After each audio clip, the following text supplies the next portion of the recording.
Do you know that your needle is the most important part of your sewing machine? Well, almost the most important. I mean, everything plays its part, but needle, quality of thread, how you threaded the machine, did you put your bobbin in right? I know there's so many things that have to be all lined up perfectly, but needles do wear out, and we have a whole host of needle information to help you understand which needles are good for which fabric. So right up here in this top right corner of your YouTube channel, see that lowercase I? If you click on it, that will take you to our needle playlist, and each needle is described in a very, very short video.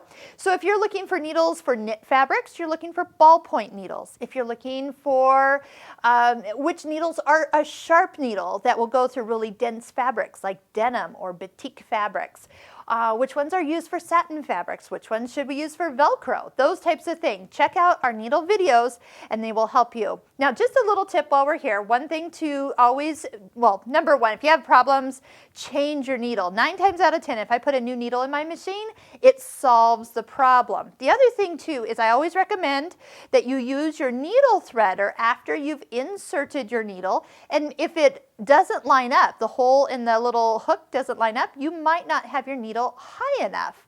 And that's a good way to check before you start sewing and damage something that you didn't intend to.